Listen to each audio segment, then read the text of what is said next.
అందరికీ నమస్కారం. నేను ఇంతకుముందు చాలా కథలు, వీడియోస్ చేశాను. నల్లచాప పిల్ల కథ, కాగితపు పూలు, నాలుగు తోకల ఎలుక మొదలైనవి. అయితే ఈరోజు చింగిస్ ఐత్మాతో రచనలలో అత్యంత ప్రాచుర్యం పొందిన నవల జమీలియా. సాంప్రదాయక బంధనాల నుండి స్త్రీ స్వేచ్ఛను కాంక్షిస్తూ రాయబడిన ఈ నవలలో స్త్రీ స్వేచ్ఛకు ప్రతీకగా జమీలియా అనే అజరామరమైన పాత్ర సృష్టించబడింది. సాంప్రదాయ పురుషాధిక్యత ముస్లిం కిర్గిజ్ సమాజంలో పుట్టిన జమీలియా భర్త ఆదరణకు దూరమై తనను ఆరాధించిన వ్యక్తి కోసం తను విడిచి వెళ్ళిపోవడం ఈ నవలలోని ప్రధాన ఇతివృత్తం. గిరిజన సాంస్కృతిక జీవితాల్లో ప్రతిబింబించే ఒక మనోహరమైన ప్రేమ కథ ఇది. 1958లో కిర్గిజ్ భాషలోనూ రష్యన్ భాషలోనూ వెలువడిన ఈ చిన్న నవల ప్రపంచ ప్రఖ్యాతిని పొంది పలు భాషలలోకి అనువదించబడింది. జమీలియా నవలా రచనతో చింగిస్ ఐత్మాతో ప్రపంచ సాహితీ జగత్తులో సుస్థిరమైన స్థానాన్ని పొందారు. నిజానికి జమీలియా చింగిస్ ఐత్మాతో మొదటి కథారచన కాదు. 1958లో ప్రచురింపబడిన జమీలియా నవల రచయితగా చింగిస్ ఐత్మాతోకి ఎనలేని కీర్తిని, అనేక పురస్కారాలను సాధించి పెట్టింది. దీని ఫ్రెంచి అనువాదంతో ఐత్మాతో ప్రతిభ యావత్ ప్రపంచం గుర్తించింది. ఈ జమీలియా అనే నవలను తెలుగులోకి అనువాదం చేసిన వారు పుప్పల లక్ష్మణరావు గారు. ఈ కథ నా మనసుకి చాలా నచ్చింది.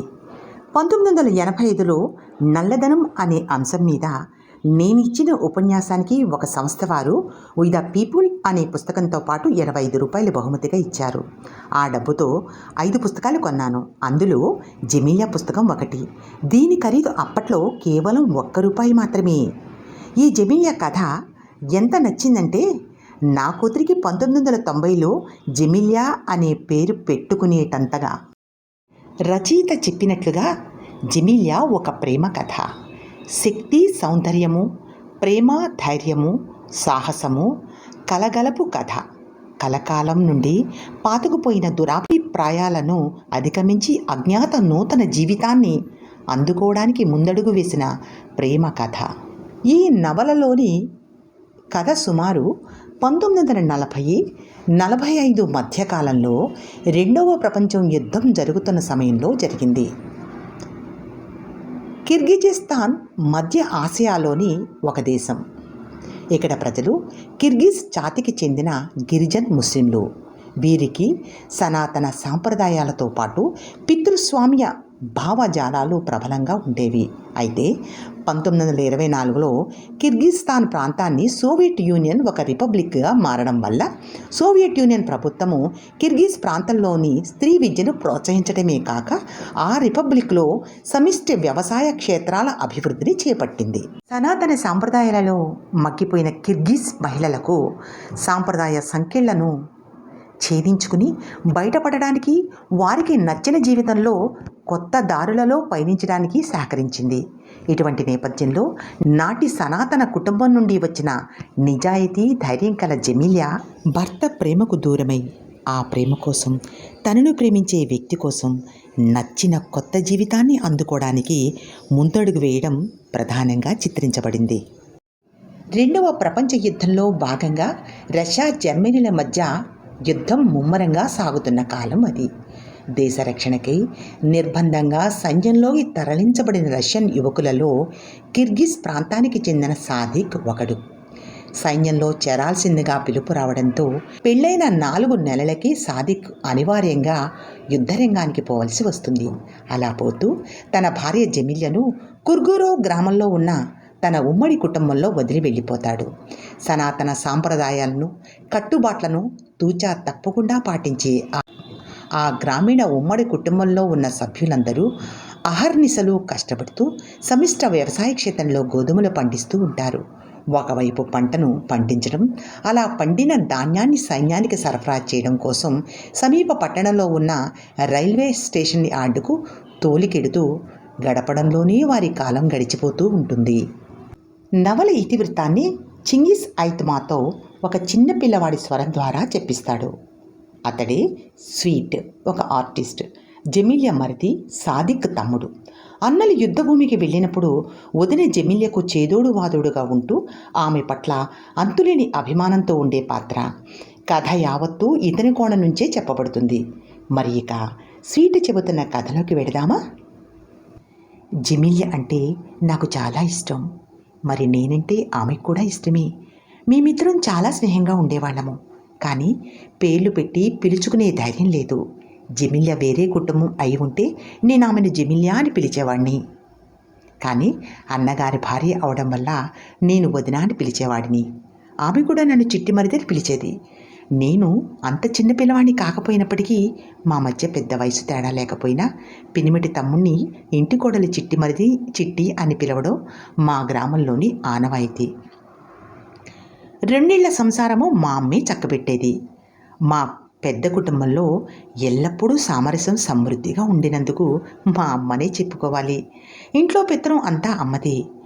మా సమిష్టి క్షేత్ర దళనాయకుడు ఓరోజ్మాత్ సైన్యానికి ధాన్యం తోలే పనుల్లో పర్యవేక్షిస్తూ ఉంటాడు. ఇతడు అమ్మ దగ్గరికి వచ్చి ఏదో మాట్లాడుతున్నాడు. అయినా నీకు దేవుడి మీద భయం భక్తి ఉందయ్యా? ఆడది బస్తాలు మోసి బండిలో వేస్తుందా? మా కోడలను ఇందులోకి దింపను అన్న అమ్మ మాటలను ఇది ఆడంగులు చేసే పని కాదని నాకు మాత్రం తెలియదా ఏమి? మగాళ్ళను ఎక్కడి నుంచి తెచ్చేది? అందుకే సైనికుల భార్యను పని చేయమని కోరడానికి నిశ్చయించుకున్నాను అంటూ వెళ్ళిపోతున్న అతడు నన్ను చూసి ఏదో ఆలోచన తట్టినట్టుంది. మీ కోడల గురించి మీరంతగా భయపడాల్సిన అవసరం లేదు. ఇదిగో ఆ అమ్మాయి ఈ చిట్టి మరిది ఉన్నాడు. ఆమె ఛాయలకు ఎవరూ రాకుండా మీ సయ్యద్ చూసుకుంటాడు కదా. ఒరే సయ్యద్, ఈరోజు గుర్రాలకి దాణం పెట్టి రేపొద్దునే జమీల్యకు ఒక బండి ఇద్దాము. నా మాట విన్నావుగా? ఆ అమ్మాయి గురించి బాధ్యత తీసుకోవాలి సుమి. మీరిద్దరికీ తోడుగా ధనియాన్ని పంపుతాను. మంచి ప్రవర్తన కలిగినవాడు. ఈ మధ్యనే యుద్ధం నుంచి వచ్చేశాడు. వీళ్ళు ముగ్గురు గింజలు తోలుకెళ్తారు స్టేషన్కి. ఇక మీ కోడలి మీద చెయ్య వెయ్యడానికి ఎవరికి దమ్ములుంటాయి? ఏం సయ్యద్, అంతే కదా? నువ్వు నచ్చ చెప్పు ఆవిడకు అన్నాడు. నేను పెద్దవాణ్ణి అయినట్లుగా దళనాయకుడు నన్ను సలహా అడుగుతున్నాడు అనే పొగడ్తకు నేను పొంగిపోయాను. అలాగే జమీలతో కలిసి స్టేషన్కి బళ్ళు తోలికెళ్ళడం ఎంత హాయిగా ఉంటుందో అనే ఊహతో నా ముఖం గంభీరంగా పెట్టి అమ్మతో ఆమెకు ఏం కాదు అంటూ అక్కడి నుంచి వెళ్ళిపోయాను. జమీల్య జోడు గుర్రాల బండిని తోలలేదని నాకు అనుమానం లేదు. ఎందుకంటే జమీల్య తండ్రి గుర్రపు మందల కాపరి. జమీల్య మా ఇంటికి వచ్చిన తొలి రోజుల్లోనే తెలిసిపోయింది అందరూ కోడల్లాంటి కోడలు కాదని. నిజానికి జమీల్య పెద్దవాళ్లను గౌరవించేది, వారి మాటల మీదే నడిచేది. ఆమె పూర్తిగా మాయామర్మం లేని ఉల్లాసవంతమైన మనిషి. జమీల్యకు పాటలు పాడటం అంటే మహా ఇష్టం. అస్తమానం ఏదో ఒక పాట పాడుతూ ఉండేది. జమీల్య చాలా అందంగా ఆకర్షణీయంగా ఉండేది. దారుణ్యమైన శరీరము, ఒయ్యారంగా ఒలికే తీరు, జడలు వేసుకునే తీరు, తెల్లని రుమాలు ఐమూలుగా వచ్చే విధంగా తలపైన చుట్టుకునేది. జమీల్య నవ్వేటప్పుడు ఆమె కారు నలుపు వాలుకళ్ళు యవనోత్సవంతో వెలిగిపోయేవి. యుద్ధం నుండి తిరిగి వచ్చేసిన సైనికులు ఆమె కేసు చూడడం నేను గమనిస్తూనే ఉండేవాణ్ణి. వేళాకోళాలు ఆడడమన్నా హాస్యాలు చేయడమన్నా జమీల్యకు మహా సరదా. అలా అని ఎవరైనా శృతి మించితే వెంటనే బుద్ధి చెప్పేసేది. అయినప్పటికీ నాకెప్పుడు కంటకంగానే ఉండేది. అక్కను చూసిన తమ్ముడు అనుమానం పడేట్టుగా. జమీల్యను ఎవరైనా ఏదైనా అంటే నేను భరించలేకపోయేవాణ్ణి. ఆమె మా వదిన, ఆమెకి ఎవరు లేరనుకోకండి అన్నప్పుడు వాళ్ళు ఏకతాళిగా మాట్లాడితే నా కళ్ళల్లో నీళ్లు గిర్రును తిరిగేవి. వదిన జమీల్యను అర్థం చేసుకుని పొంగి పొరలుగా వస్తున్న నవ్వును ఆపుకుంటూ చాలా ఆప్యాయంగా రాచిట్టి వెళ్ళిపోదాం అంటూ నన్ను తీసుకుని వెళ్ళిపోయేది. ఆ రోజుల్లో మగవాళ్ళు కొద్దిమంది ఉండేవాళ్ళు. గ్రామంలోని ఆ పరిస్థితిని ఉపయోగించుకుని కొందరు కుర్రవాళ్ళు స్త్రీల పట్ల జమీల్య పట్ల అమర్యాదగా ప్రవర్తించుతూ ఉండేవారు. ఓస్కాన్ జమీల్యను అల్లరి పెట్టడం ప్రారంభించాడు. మందలో మగగుర్రాలు మీరు, మీకు ఇంతకంటే మంచి బుద్ధులు ఎలా ఉంటాయనుకోడు అంది జమీల్య. ఇలాంటి వాళ్ళను నువ్వు అసలు ఎందుకు రాణిస్తున్నావు అని ఆ సాయంత్రం వరకు జెమిలియా దుమదుమలాడుతూనే ఉంది. ప్రపంచంలోని సర్వాన్ని మరిచిపోయినట్లుగా సూర్యాస్తమయాన్ని చూస్తూ జెమిలియా ఎంతసేపు అలా కూర్చుండిపోయింది. సూర్యాస్తమయాన్ని జెమిలియా ఎంతటి ప్రశాంతమైన పారవశంతో వీక్షించిందంటే గంధర్వ గాథల్లో వర్ణించబడిన దృశ్యం తనకు ప్రత్యక్షమైనట్టుగా వీక్షించింది. ఆమె పెదవులపై పసిపాపల లలిత మందహాసం జీరాడుతుంది.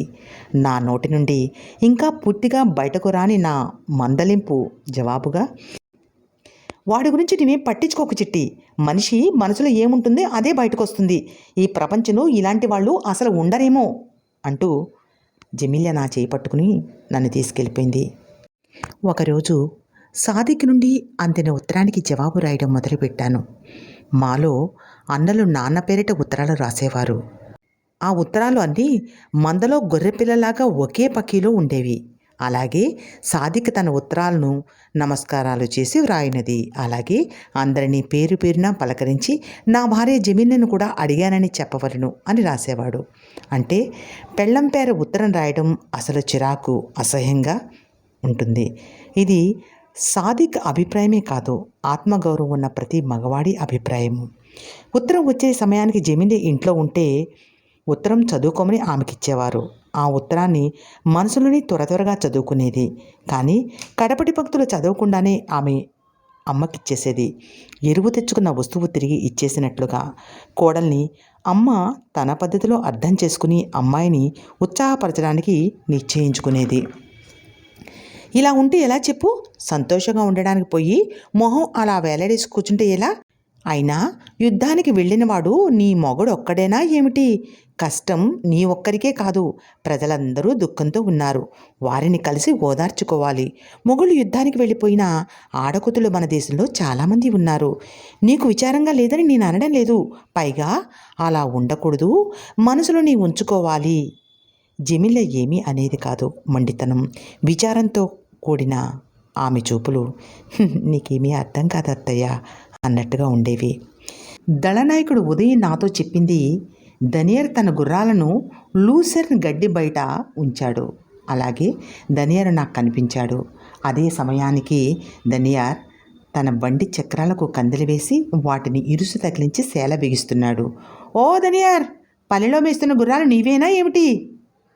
కడమజాతవి అన్నాడు. ఆ అమ్మాయి జమీలియా మీ వదిని కదా అని అడిగాడు. అవును, మా వదిని అన్నాడు. ఈ మధ్యనే దనియర్ మా గ్రామంలో ప్రత్యక్షమయ్యాడు. దనియర్ నా పక్కనే చతికిలపడి కూర్చున్నాడు. మరలా లేచి దూరంగా దేనికోసమో చూస్తున్నాడు. పొడుగ్గా కోణాలు తేరిన అతని విగ్రహం చిక్కినట్లు ఆ మెత్తని వెన్నెల వెలుగులో నిశితంగా కనిపించింది. ఏటి రొదన అతడు శ్రద్ధగా వింటున్నాడు. నా చెవులకు పట్టుదొరకని సువిశాల నిశీధిని కంఠస్వరాన్ని అతడు వింటున్నాడేమో అనిపించింది. ప్రతి రాత్రి ఏటి ఒట్టినే గడపడానికి నిశ్చయించుకున్నాడేమో పిచ్చివాడు అనుకున్నాను. దనియర్ అసలు మా గ్రామం వాడే అని, మా గ్రామంలోని పుట్టి పెరిగేవాడని తేలింది. పసితనంలో తల్లిదండ్రులు కోల్పోవడం వల్ల అదే గ్రామంలో అక్కడక్కడా పెరుగుతూ 3 సంవత్సరాల తర్వాత తల్లి వంక బంధువుల వద్దకు వెళ్ళిపోయాడు దనియర్. తర్వాత దనియర్ని అందరూ మర్చిపోయారు. ఇదిగో మరలా ఇలా ప్రత్యక్షమయ్యాడు. యుద్ధ శ్రేణిలో కాలికి గాయం అవడం వల్ల పరాయి చోట్ల ఎన్ని తిరుగుళ్ళు తిరిగినా మళ్ళీ స్వస్థలం చేరుకున్నాడు. అప్పుడప్పుడు కొన్ని యాసలు దొర్లినా వాడి స్వభాష మర్చిపోలేదు. యాస లేకుండా శుభ్రంగా మాట్లాడతాడు. జర్మన్లని మనవారు ఓడిస్తారు, మళ్ళీ మనం హాయిగా బతుకుతాము. అందరిలాగే నీవు ఒక ఇంటివాడు అవుతావు. నీ ఇంట దీపం వెలుగుతుందని అన్నారు గ్రామస్తులు దనియార్తో. దనియార్ చాలా తక్కువ మాట్లాడతాడు. 100కి 1,000 ఒక్క మాట మాట్లాడతాడు. వాణ్ణి చూస్తే జాలేస్తుంది. యుద్ధం నుండి తిరిగి వచ్చినా ఇంకా కోలుకోలేకుండానే ఉన్నాడు. పాపం. అన్నిటికంటే చిత్రం ఏమిటంటే దనియార్ నిత్యం పరధ్యానంలోనే ఉండేవాడు. ఎవరైనా దనియార్ని తొలిసారి చూసినప్పుడు చాలా కలుపుగోరు మనిషిలాగా కనిపిస్తాడు. మాయా మర్మం లేని వ్యక్తిగా కనిపిస్తాడు. అతడి అభిప్రాయాలను, ఆలోచనలను తనలోనే దాచుకుంటాడు. అనాథగా అనుభవించిన బాల్యం అతడికి నేర్పించిన పాఠం మితభాషగా ఉండే విధానం. దనియర్ అస్తమానం కదులుతున్న కనుబొమ్మలు మాత్రమే జీవకళ విచ్చే విధంగా ఉండేవి. అందరం సాయంత్రం ఎవరి పనిలో వారు ఉన్నప్పుడు మాత్రం అతడు ఒక దిబ్బ ఎక్కి చీకటి పడే వరకు అక్కడే కూర్చుండేవారు. మాకు జిజ్ఞాసతో ధనియర వెంట వెళ్ళి ఆ దెబ్బ మీదకి వెళ్ళి చూసేవాళ్ళం. అసాధారణం ఏదైనా కనిపిస్తుందేమో అని. అతన్ని మేము ఏ విధంగానూ పోల్చుకోలేకపోయాము. రోజంతా పనిచేసి ఊరికనే విశ్రాంతి తీసుకుంటున్నట్టుగా అనిపించేది. ఎవరినీ కలువని ఒంటరివాడు ధనియర్. ఈర్ష్య, శత్రుత్వము అనే మాటలకు అర్థమే అతడికి తెలియదు. స్త్రీల దృష్టిని ఎక్కువగా ఆకర్షిస్తూ ఉండేవాడు. యుద్ధ శ్రేణి నుండి తిరిగి వచ్చిన వాళ్లను ప్రశ్నలు వేసి యుద్ధం గురించి తెలుసుకోవడం అంటే నేను చెవు కోసుకునేవాణ్ణి. ధనియర్ గడ్డి కోతకు వచ్చినప్పుడల్లా కొత్త సంగతులు తెలుసుకోవాలనే అవకాశం కోసం వెతికేవాణ్ణి. ఒకరోజు విశ్రాంతి తీసుకుంటున్న సమయంలో, ధనియర్, నిద్రపోయే ముందు యుద్ధం గురించి ఏమైనా చెప్పవా, వింటాను అన్నాను. కాసేపు తర్వాత, యుద్ధం గురించి అడుగుతున్నావా, యుద్ధం గురించి నీకు తెలియకపోవడమే మంచిది అన్నాడు ధనియర్ మాటలు బట్టి యుద్ధం గురించి ఊరికే పోసు కబుర్లు ఆడకూడదని, నాయనమ్మ కథ కాదని స్పష్టంగా అర్థమైంది. ఇలా అడిగినందుకు నా మటుకు నేనే సిగ్గుపడ్డాను. ఆ రోజు నుండి ధనియర్ని యుద్ధం గురించి మాట్లాడలేదు. మరునాడు ఉదయం జమీలియా, ఓయ్ చిట్టి, నా గుర్రాన్ని ఇక్కడికి తోలుకురా, గుర్రపు సామాన్లన్నీ ఏవి అంటూ పుట్టినప్పటి నుంచి బండు తోలుతున్నట్టుగా బళ్ళని వ్యవహార శైలిలో తనిఖీ చేయడం మొదలుపెట్టింది. చక్రాల తొడుగు సరిగా ఉందో లేదో అని చక్రాలను తండి చూసింది. ధనియర్ తనని, జతంటే మీరే అంది నవ్వుతూ. జమీలియా మరలా మా మీద అధికారం చలాయించుతూ, ఎందుకు నానుపు, ఎండమార్చే లోపల మనం సైఫ్ మైదానం దాటిపోవాలి అని ఆమె తన గుర్రపు బండిని కట్టింది. ధనియర్ గురించి ఆ మనిషి అక్కడ లేనట్టుగానే ప్రవర్తించింది. ఏమీ పట్టించుకోలేదు. జమీలియా దృఢ సంకల్పం, సవాలు విసురుతున్నట్లుగా ఉన్న ఆమె ఆత్మవిశ్వాసం చూసి ధనియర్ చాలా ఆశ్చర్యపోయేవాడు. ఆనంద పరవశానికి లోనయ్యేవాడు. కాటా మీద ఉన్న గోధుమ బస్తాలు అతడు మౌనంగా ఎత్తి బండి దగ్గరకు మోసుకెడుతున్నప్పుడు జమీలియా అతడిపై విరుచుకుపడింది. ఇదేమిటి, ఇక్కడ ఎవడు మటుకు వాడు తానంతటి తానే ఒళ్ళు విరుచుకొని పని చేస్తాడనుకుంటున్నావు కాబోలు. అదేం పనికిరాదిక్కడ. నేస్తం, ఇయ్యని చెయ్యి. ఏయ్ చిట్టి, ఏమిటలా చూస్తున్నావు, బండికి ఎక్కువ, బస్తాలు సర్దు అంటూ ధనియర్ చేతులను మణికట్టి దగ్గర పట్టుకుని బస్తాలు ఎత్తి బండిలో వేస్తుంది. పాపం ధనియర్ చాలా సిగ్గుపడుతున్నాడు. జమీలియా ముఖం చూడకుండా ఉండేందుకు. నేను అది గమనించాను. కానీ జమీలియా ఇదేమీ పట్టించుకున్నట్లు కనపడలేదు. తన తోటి మనిషిని గమనించకుండా తూనిక వేస్తున్న స్త్రీలతోని పరాచికలాడుతూ ఉండేది.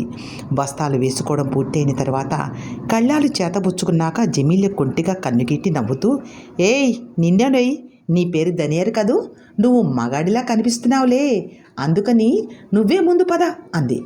ధనియర్ మళ్ళీ మౌనంగానే ఉండి చటుక్కున బండి పోనిచ్చాడు. మా కుర్కురేవి గ్రామం నల్లని వృక్ష శిఖరాల మధ్యనున్న కొండ కనుమలలోంచి వెళ్తున్నంతసేపు కనబడుతూనే ఉంటుంది. మేము రోజుకు ఒక ట్రిప్ మాత్రమే వేయగలిగేవాళ్ళము. స్టేషన్కి చేరుకునేసరికి మధ్యాహ్నం దాటిపోయేది. ఇహ స్టేషన్లో ఎండకి కావిదేరిన ముఖాలు, విరిసిపోయిన గడ్డాలు, దారిలో రాళ్ళు రప్పలు తగిలి పగిలిపోయిన పాదాలు, ఎండవేడికి ధూళితో పగిలి రక్తాలు కారుతున్న పెదవులతో ఉన్న సైనికుల భార్యలు, పిల్లలు వాటినక్కడికి తోలుకొస్తూ ఉంటారు. షెడ్లు గేటు పైన ప్రతి గోధుమ కంకి యుద్ధశ్రేణికే అనే శీర్షికొన్న పతాకము కట్టబడి ఉంటుంది. ఇక ఆ షెడ్డు ముంగిట బళ్ళు తోలుకొచ్చిన వారి కేకలు, గడిబిడితో ఆ ప్రాంతం అంతా నిండిపోయి ఉంటుంది. అయితే సరాసరి రేకు కప్పు కిందకున్న బల్ల నిచ్చెన మీదకి బస్తాలు మోసుకుని వెళ్ళాలి. పంట చేలలో గోధుమలను ఆడవారు కోసినప్పుడు ఎక్కడైనా నేలరాలిన ప్రతి కంకిను పసిపిల్లల చిన్నారి చేతులతో అతి జాగ్రత్తగా ఏరుకుని పోగు చేస్తున్నాయో, అచ్చంగా ఆ పొలాల్లో నుంచి గింజల్ని కూడా మేము అదే విధంగా మోసుకుని వస్తూ ఉంటాము. మేము ఆ భుజాలపైన వేసుకునేసరికి అవి ఎంత బరువు ఉండునో నాకిప్పుడు జ్ఞాపకం వస్తుంది. నిజానికి అది పహిల్వాన్ లాంటి వాళ్ళు మాత్రమే చేయాల్సిన పని. బల్ల కుర్చీ నిచ్చెన ఎక్కుతున్నంతసేపు నిస్సత్తువైపోయి ఆ బస్తాకి జాలి కనికరము లేకుండా అది నా వీపు మీద నుండి కిందకి జారిపోతుంది. దాన్ని వదిలించుకోవాలని చాలాసార్లు అనుకున్నాను. కానీ నా వెనకాల వస్తున్నవారు నా ఈడు వాళ్ళు, నా ఈడు కొడుకులున్న సైనికుల భార్యలు. యుద్ధమే లేకపోతే వాళ్ళని ఎవరైనా బస్తాలు మోయినిస్తేవారా? నేను చేస్తున్న ఈ పని ఆడవాళ్ళు కూడా చేస్తుంటే నాకు వెనుకంజ వేయాలనిపించలేదు. అది నాకు హక్కు లేదనిపించింది. జెమిలియా పరికిని అంచు మోకాలి వరకు దోపుకుని నాకంటే ముందు నడుస్తుంది. నేను వెనక బలహీనపడడం చూసి, కాస్త బలం చూపించు చిట్టి, మరొక్క అడుగు వెయ్యాలి అంతే అలా అంటున్నప్పటికీ జెమిలియా గొంతులో మాత్రము ఎక్కడో నొక్కేసినట్టు ఉంది. అక్కడ గింజలు వేసి వెనుతిరిగిన వెంటనే దనియర్ మాకు ఎదురుపడ్డాడు. సరాసరి మా పక్కకి వచ్చేసరికి దుమదుమలాడుతూ చురకత్తెల్లాంటి చూపులతో జెమిలియాకేసి చూశాడు. జెమిలియాను ప్రతిసారి తొలిసారి చూసినట్టుగానే చూసేవాడు. కానీ జెమిలియా అతడిని ఏమీ గమనించేది కాదు. ఒకవేళ చూసినా వేళాకోళంగా చూస్తూ నవ్వేది, లేకపోతే అసలు చూసేదే కాదు. కానీ అతడి చూపుల్లో జెమిలియాను చిరచిరలాడుతూనే చూస్తూ మెచ్చుకోలుగా కూడా చూసేవాడు. అతడి చూపుల్లో అదేదో మంచితనము, మన్నింపు ఉన్నట్లుగా నాకు అనిపించింది. జెమిలియా అతన్ని యాగీ చేస్తూ ఉండేది. దనియర్ మాత్రం చిక్కు చెదరి నిగ్రహంతోనే ఉండేవాడు. నాకు అతనిపై జాలేసేది. ఒకసారి జెమిలియాతో అన్నాను, వాడిని ఎందుకు యాగీ చేస్తావు వదినా? వాడు ఒకరి జోలికి వెళ్ళే మనిషి కాదు కదా. ఓహ్ అలాగా, ఒట్టినే గమ్మత్తుకే అన్నానులే, అయినా ఆ ముభావు మనిషికి ఏమీ అనుకోడులే అంది జెమిలియా. జెమిలియాకు ఏమాత్రం తీసిపోకుండా నేను కూడా ఆనాటి నుంచి దనియర్ని ఎద్దేవా చేయడం మొదలుపెట్టాను. దనియర్ ప్రతిక్షణం జెమిలియాను చూస్తూనే ఉండేవాడు. జెమిల్ యొక్క నిబ్బరము, నిలకడ, ఆచితూచి మాట్లాడడము, చేతులోపడము, తేలిగ్గా నడవడము అందరి కళ్ళను ఆకర్షించేది. జెమిలియా మెచ్చుకోకుండా ఉండడం ఎవరితరమో కాదు. తరచు ప్రతి నిమిషము తన చూపులతో జెమిలియా వెంబడించేవాడు దనియార్. తనను ఎవరూ చూడడం లేదని నిశ్చయించుకున్నప్పుడే జెమిలియాను చూసేవాడు. కానీ అదంతా కూడా నేను కనిపెట్టేవాడిని. నాకు చాలా అవమానం జరిగినట్టుగా ఫీల్ అయిపోయేవాడిని. జెమిలియా ఎక్కడా, దనియార్ ఎక్కడా, ఆమె చిటుకున వేలుకు కూడా వీడు సరిపోడు అనేది నా అభిప్రాయం. వీడే ఆమె వంక కన్నెత్తి చూస్తున్నాడు అంటే ఇక మిగతా వాళ్ళని ఏమనడం? నాకింకా కుర్రతనపు ఈర్ష బగ్గుమంది. చిన్నపిల్లలు ఏ విధంగా అసూయపడతారో అదే విధంగా దనియార్ మీద జాలి బదులు ఈర్ష్యగా ఉండేది నాకు. ఒకరోజు మేమాడిన వేళాకోళం అతి విచారకరంగా మారింది. గోధుమ బస్తాలలో ఉన్న డ్రిల్ గుడ్డతో కట్టిన బస్తాలు 112 కేజీల బరువుంటాయి. దాన్ని ఒక్క మనిషి మోయడం అసాధ్యం. మామూలుగా అయితే నేను జెమిలియా మోసేవాళ్ళము. కానీ ఆ రోజు దనియర్ని వేళాకోళం పట్టించడం కోసం మేమిద్దరము మోసుకెళ్ళి దనియర్ బండలో పడేశాము. దానిపైన మామూలు బస్తాలు ఎక్కించేశాము. తర్వాత మేమిద్దరము ఏమీ జరగనట్టుగా మా గుర్రాల బండిని దౌడ తీయించుకుని వెళ్ళిపోయాము. అదేమి కర్మో కానీ మేమిద్దరము శుభ్రంగా మరిచిపోయాము. బండ్ల నుండి బస్తాలు దించడం అయిపోయింది. అప్పుడు జ్ఞాపకం వచ్చింది జెమిలియాకు. దనియర్ని ఓరగా చూసింది. అతడు బస్తాల వంక ఆందోళనగా చూశాడు. జెమిలియా నవ్వు అణుచుకోవడం చూసి ఏదో జరిగిందని గమనించాడు దనియర్. మా వంక చాలా కోపంగా చూశాడు. బస్తా తన వీపు మీద ఎక్కించుకుని అక్కడి నుంచి నడక ప్రారంభించాడు. అందరిలాగే ఈ మనిషి బస్తా లాక్కెళ్తాడనుకున్నాము. ఎప్పుడైతే దనియర్ నిచ్చెన దగ్గరికి వెళ్ళాడో అప్పుడు పరుగు పరుగున వాడి దగ్గరికి వెళ్ళింది జెమిలియా. బస్తాను గిరాటు వేసేయి, నేను కేవలం సరదా కోసమే అక్కడ ఉంచాను అంది జెమిలియా వాడితో. దనియర్ ఏమీ మాట్లాడలేదు. గాయపడిన కాలును కుంటుతుండగా మేం గమనించాము. మాకు ఎందుకు తట్టలేదు? లేకపోతే పనికిమాలిన హాస్యానికి ఈనాటికి కూడా నన్ను నేను క్షమించుకోలేకపోతున్నాను. వెనక్కొచ్చేయి అన్న జెమిలియా ఉల్లాసం లేని నవ్వుతో అన్నప్పటికీ దనియర్ వెనక్కి రాలేదు. వాడి వెనక్కి వచ్చేద్దాం అనుకున్నా రావడానికి వీలు లేకుండా వాడి వెనక అడుగులో అడుగు వేసుకుంటూ వెనకాలే చాలామంది ఉన్నారు. అది చూసిన నేను ఎంత భయపడిపోయానంటే నా గొంతు రాలేదు. అతడు మోస్తున్న బరువును నేనే మోస్తున్నట్లుగా, గాయపడిన అతని కాలి గాయం నేనే అనుభవించినట్లుగా, బాధను నా కాలే అనుభవిస్తున్నట్లుగా నా మనసు నరకయాతన పడింది. ఎముకలు విరిగిపోతాయేమో అన్నంత గట్టిగా నా చెయ్యి ఎవరో పట్టుకున్నారు. స్పృహ వచ్చేసరికి నాకు తెలిసింది నా చెయ్యి పట్టుకుంది జెమిలియా అని. నేను వెంటనే పోల్చుకోలేకపోయాను. మేమిద్దరమే కాదు, అక్కడ ఉన్న వారంతా పల్ల కుర్చీ నిచ్చెన వంతెన దగ్గరికి పరిగెత్తారు. ఆ క్షణం దనియర్ అతడి మోకాలు వంగి మెల్లగా కుంగసాగింది. జెమిలియా 2 చేతులతో ముఖం దాచుకుని బస్తాను కిందకు జార్చేయి అని నెమ్మదిగా అరిచింది. జమీల గొంతు విన్నాడు. ఒక్కసారి నిటారుగా అయినప్పటికీ అతను అక్కడే జోగిపోయాడు. ఇంకెవరూ మాట్లాడలేదు. మృత్యు సదృశ్యమైన నిశ్శబ్దం అలుముకుంది. దాన్ని పటాపంచలు చేస్తూ గోడ అవతల సైరన్ కూసింది. బస్తా వేసి వెనుతిరిగిన దనియార్కి అందరూ త్రోవ ఇచ్చారు. గుమస్తా ఉండబట్టలేక, పిచ్చెక్కిందా, నువ్వు మనిషివా మానువా అని అరిచాడు. వాడి వంక కన్నెత్తి చూసేందుకు మాకు ధైర్యం చాలలేదు. మేం సిగ్గుపడిపోయాము. ఆ రాత్రంతా మా ప్రయాణం చాలా మౌనంగా గడిచింది. వాడికి మౌనం సహజమే. అందుకే వాడికి రోషం వచ్చిందో ఆ సంగతంతా అప్పుడే వాడు మర్చిపోయాడు. మేం తెలుసుకోలేకపోయాము. మేం మాత్రము చాలా గాబరా పడిపోయాము. మన్నాడు ఉదయం కళ్ళెం దగ్గర బస్తాలు వేసుకుంటుండగా అంకి ఉన్న సంచిని సర్రని చించి, మీ దళనాయకుడికి చెప్పు, ఇలాంటి అంకిలున్న వాటిని మాకు అంటగట్టద్దని చెప్పు అని వాడి ముఖం మీద గిరాటు వేసింది జమీలియా. మన్నాడు దనియారే తన కోపాన్ని రవ్వంతు కూడా పైకి కనిపించనీలేదు. మౌనంగానే ఉన్నాడు. కానీ వాడు మమ్మల్ని ఏమీ అనలేదు. ఒక నవ్వినా వెటకారమాడినా మాకు కాస్త బాధ తగ్గేది. మేము చేసిన తప్పు మరిచిపోయేవాళ్ళము. జమీలియా కూడా దనియర్లాగే అసాధారణమైనది. ఏమీ జరగనట్టుగానే పైకి కనపడడానికి ప్రయత్నించింది. అభిమానం గల మనిషి. కానీ రోజంతా మనసులో లేదని నేను గ్రహించాను. ఆ రోజు స్టేషన్కి వెళ్ళేసరికి బాగా ఆలస్యమైంది. దనియరు తన బండి తోలుకుని మాకంటే ముందు పెడుతున్నాడు.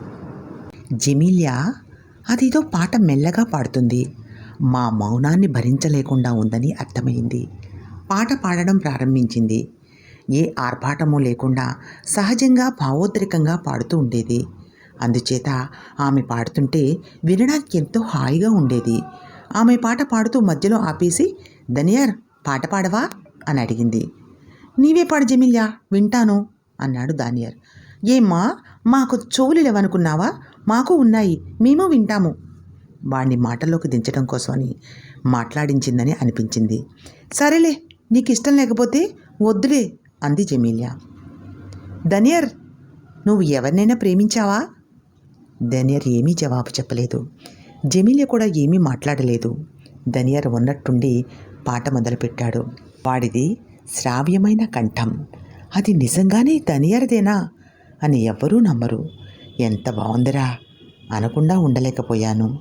జమీలియా ఆశ్చర్యంతో, ఇంత మంచి గొంతు పెట్టుకుని పాడకుండా దాచుకుంటావా? ధారాళంగా పాడు దనియార్. మళ్ళీ జంకుతూనే బిడియపడుతూనే ఆరంభించాడు.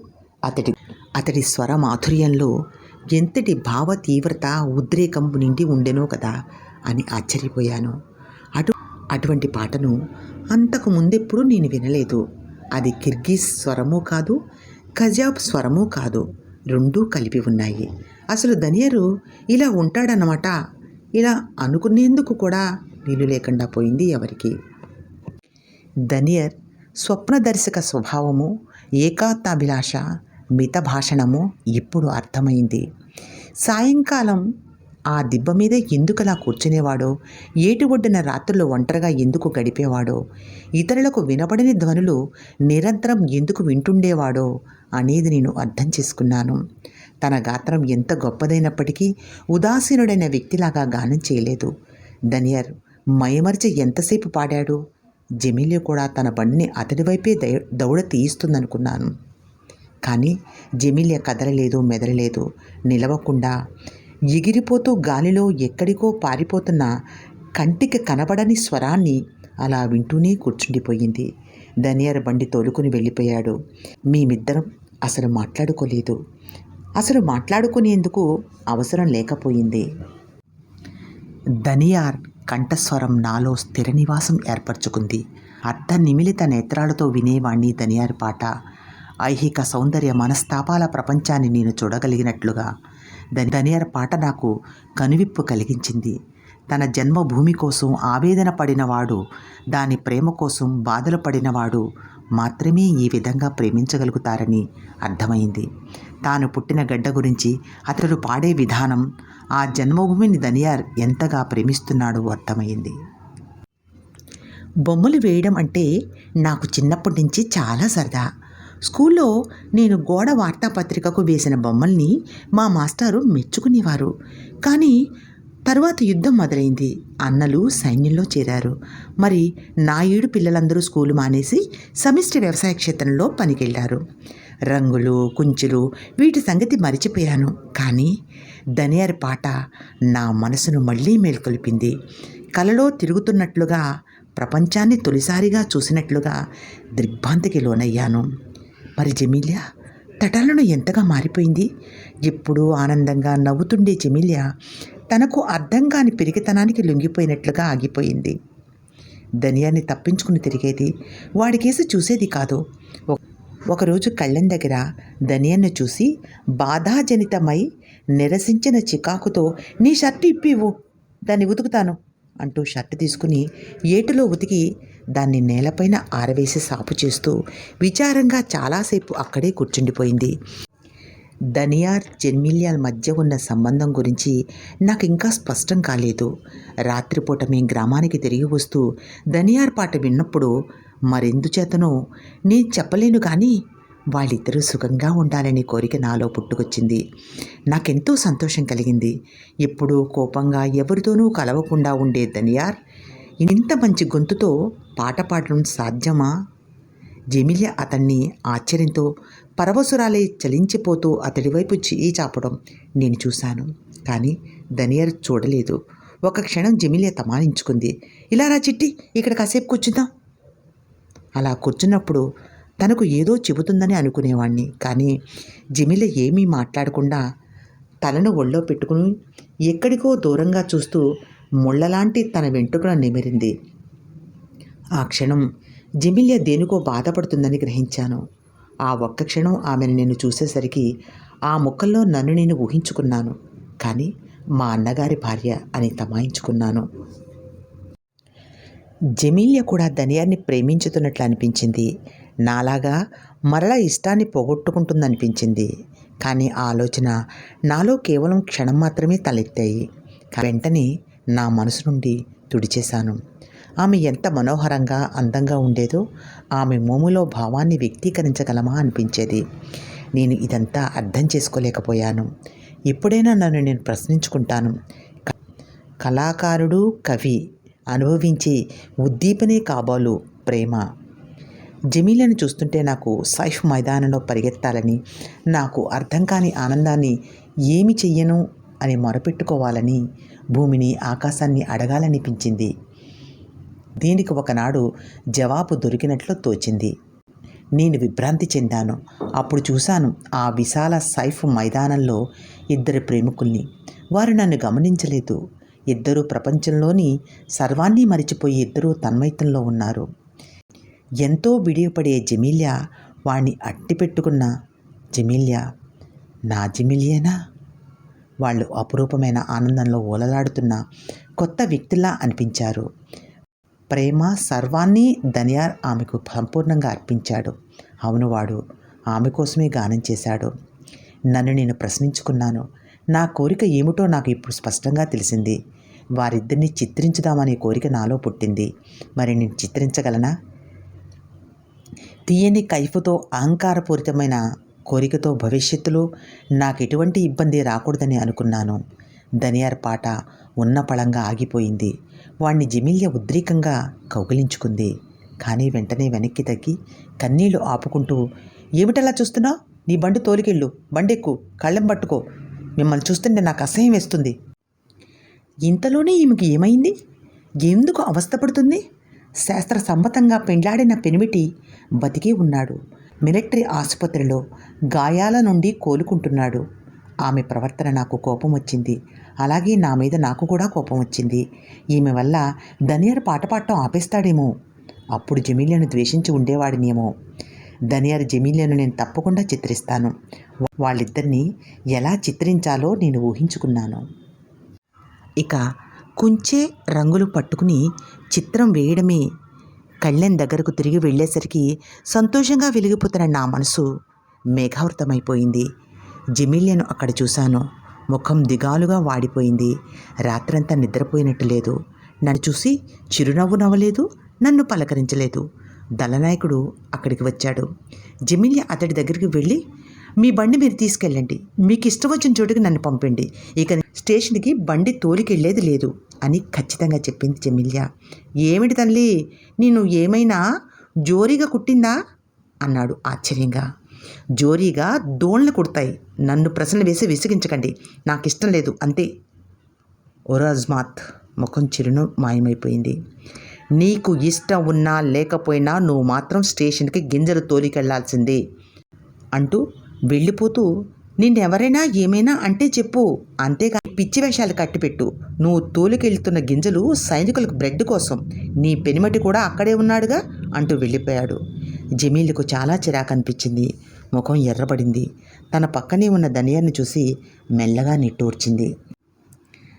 నా చైతన్యాన్ని మార్చివేసిన ఆనంద చిత్రం నా మనసు విడిచిపెట్టి వెళ్ళనే లేదు. జీవితం అంతటిలోనూ దేదీప్యమానమైన విషయాన్ని నేను పట్టుకున్నట్లు నాకు అనిపించింది. అది నా మనోనేత్రంలో భద్రపరుచుకున్నాను. కాటా వేసే మనిషి నుంచి ఒక దళసరి కాగితాన్ని కాజేశాను. దానిపై ఏ శిక్షణ లేని నేను నా అంతట నేని తొలిగీతలు గీశాను. కానీ ధనియని రూపం కాగితంపై అగుపడేసరికి నేను ప్రపంచాన్ని మరిచిపోయాను. అతని భుజంపై వారిన జెమిలియాను చూస్తున్నట్లు నాకు అనిపించింది.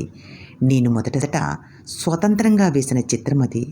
చిత్రం వేస్తూ నేను ఎంత పరవశించిపోయానో, ఇక చుట్టుపక్కల ఏం జరుగుతుందో కూడా నేను గమనించే పరిస్థితిలో లేను. నాపై వంగి ఒక గొంతు, నీకు చెవుడా ఏమిటి అన్న జెమిలియా గొంతు వినిపించేసరికి చిత్రాలేకపోయాను. బస్తాలు బళ్ళకెళ్ళి చాలాసేపైంది, నీకోసం అరిచి అరిచి వేసారి ఇక్కడికి వచ్చాను, అసలు ఏం చేస్తున్నావు అంది కోపంగా. నా చేతిలోని చిత్రాన్ని తీసుకుని ఆ క్షణం జెమిలియా ఆ చిత్రాన్ని చూసింది. కొద్దిసేపటికి చెమ్మగిల్లిన కళ్ళతో విచారంగా నా వంక చూసింది. దీన్ని నాకిచ్చేవా చిట్టిమరిది, జ్ఞాపకంగా దీన్ని దాచుకుంటాను అంటూ తీసుకుంది. అప్పుడు నాకు అనిపించింది, నేను నా కళ్ళతో చూసిన ఏ చిత్రాన్నైనా చిత్రించగలననే నమ్మకం నాకు బలపడింది. మనసులో ఎక్కడో అట్టడుగున ఉన్న అమాయకమైన విజయానందం ఆ క్షణం నాకు రంగులు ఉంటే ఇంకా బాగా వేసేవాడిని. ఇలా ఆనందంతో తేలియాడుతున్న నేను గుర్రాల వేగాన్ని గమనించలేకపోయాను. ఆ రోజు మామూలు కంటే ముందే మా బళ్ళు స్టేషన్ చేరుకున్నాయి. జెమిలియా, ధనియార్ ఒకరి వంక ఒకరు చూసుకోవడానికి ప్రయత్నం. జెమిలియా అంది మెల్లగా, నువ్వు అర్థం చేసుకోవేమి, లేకుంటే ఈ ప్రపంచంలో నీకు కావలసిన దాన్ని నేనొక్కదానినే.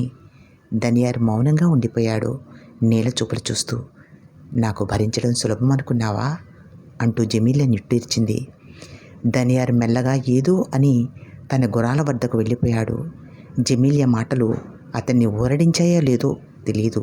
అయినా ఆ మాటలు ఊరడింపు కాక మరేమిటి? బస్తాలు దింపడం పూర్తి చేశాము. ఇళ్లకు వెళ్ళిపోవడానికి సిద్ధంగా ఉన్న టైంలో రైలు నుండి ఒక సైనికుడు దిగి, కుక్కురేవు గ్రామస్తులు ఎవరైనా ఉన్నారా ఇక్కడ అని కేకవేశాడు. ఎవరబ్బాయివి నువ్వు అంటూ నా దగ్గరికి వస్తూ జెమిలియాను చూసి ఆశ్చర్యంగా సంతోషంగా నవ్వాడు. కరీం, ఏమిటి నువ్వేనా అని జెమిలియా కేకవేసింది. అరే జెమిలి చెల్లి అంటూ జెమిలియా 2 చేతులు పట్టుకున్నాడు ఆప్యాయంగా. అసలు నువ్వు కనబడతావు అనుకోలేదు, నేను సాదిక్ దగ్గర నుంచే వస్తున్నాను, వాడు ఈ నెలలో కానీ వచ్చే నెలలో కానీ వచ్చేస్తాడు. నేను వచ్చే ముందు ఆసుపత్రిలో ఉన్న సాదిక్ దగ్గరికి వెళ్ళి జెమిలియాకు ఉత్తరం రాయమని వ్రాయించి తీసుకుని వచ్చాను అంటూ ఉత్తరం జెమిలియాకు ఇచ్చాడు. ఓరకంటగా జెమిలియా ధనియార్ని చూసింది. నిస్పృహతో జెమిలియా వంక చూశాడు ధనియార్. ఉత్తరం తెచ్చినందుకు ధన్యవాదాలు చెప్పే లోపల ధనియార్ బండి దుమ్ము రేపుకుంటూ వెళ్ళిపోయింది. మనం వెళ్ళిపోదాం వదినా అన్నాను నేను. నన్ను ఒంటరిగా ఉండని, నువ్వు వెళ్ళు అంది దుఃఖంతో. మొదటిగా మేము ఎవరి మానాన వాళ్ళం ఒంటరిగా వెళ్ళిపోయాము. నేను కళ్ళెం దగ్గరికి చేరుకునేసరికి చాలా చీకటి పడింది. అంతా నిశ్శబ్దంగా ఉంది. ధనియార్ కేక వేశాను. ఏటికెళ్ళాడు? యా, కళ్ళెంలో ఏ పని ఉంటుందిగా అని చెప్పారు. ధనియార్కి ఇష్టమైన స్థలం ఏదో నాకు తెలుసు. అక్కడ కూర్చున్నాడు. నేను నెమ్మదిగా ఒదిగి శబ్దం చేయకుండా మోకాళ్ళపై నడుచుకుంటూ వాడి దగ్గరికి వెళ్ళి వాడిని కౌగిలించుకుని వాడితో ఏమైనా 4 మాటలు మాట్లాడాలని వాడికి చెప్పాలనుకున్నాను. కానీ వాడితో నేనేమిటి చెప్పగలను అనిపించింది. మరలా వెనక్కి వచ్చేశాను. ఈ జీవితంలో ఇంత క్లిష్టంగా అర్థం కాకుండా ఎందుకు ఉంటుందో అని బాధపడ్డాను. జెమిలి ఇంకా స్టేషన్ నుంచి తిరిగి రాలేదు. ఇంతలో ధనియార్ పక్కకు వెళ్ళి కూర్చున్నాను. వీడు తప్పకుండా ఎక్కడికో వెళ్ళిపోతాడు. ఇక ఈ గ్రామంలో ఉండడు. ఎక్కడికి వెళ్తాడో? ఒంటరిగా ఇల్లు వాకిలి లేనివాడు. ఇలా ఆలోచిస్తూ చిన్న కునుకు పట్టింది. ఈలోపు కణకణమంటూ నింపాదిగా వస్తున్న బండి చప్పుడు జమీలియా కళ్యాణికి తిరిగి వస్తున్నట్లు అనిపించింది.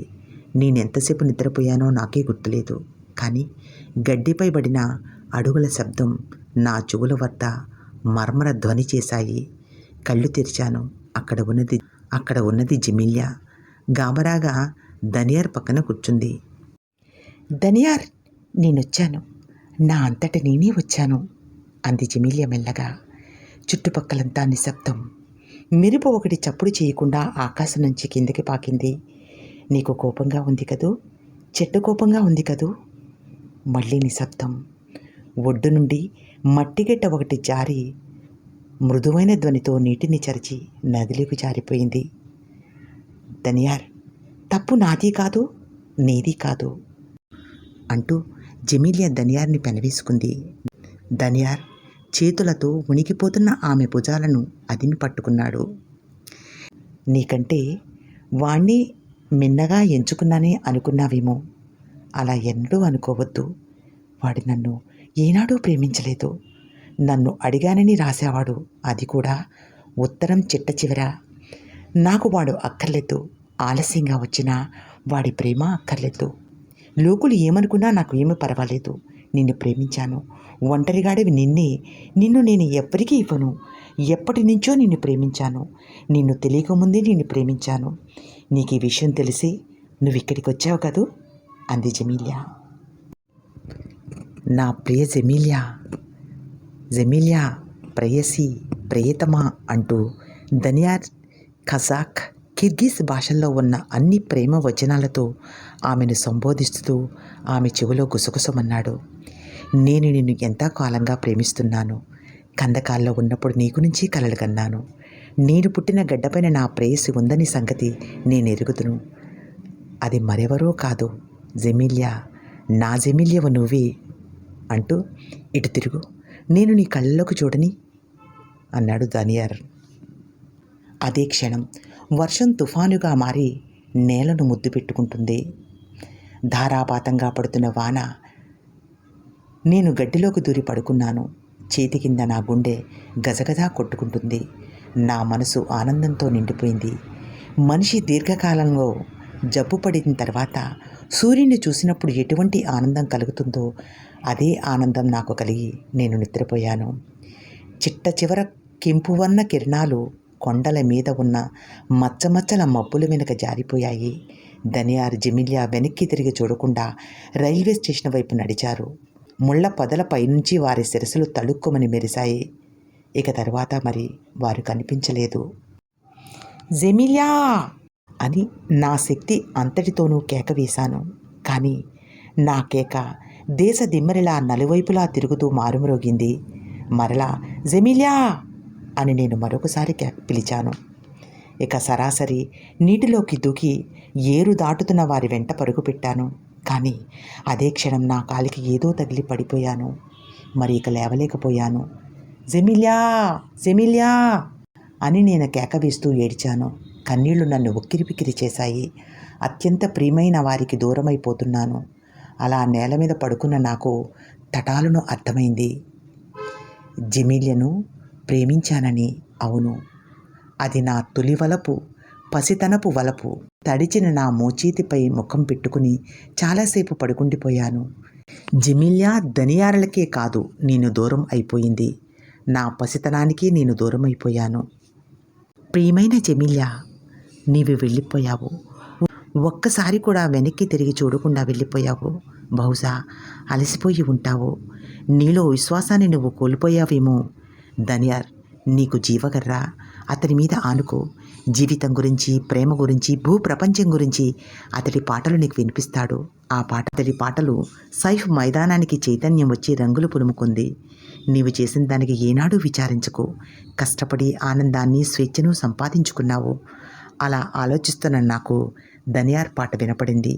తనను కూడా ఆ దారిలోకి రమ్మని పిలుస్తున్నాడు. నేను ప్రయాణానికి సిద్ధమయ్యాను. నా గ్రామంలోని నాకు కొత్త రంగులు దొరుకుతాయనిపించింది. నా ప్రతి కుంచెలోనూ ధనియార్ పాట. జమీలియా హృదయం స్పందిస్తుంది.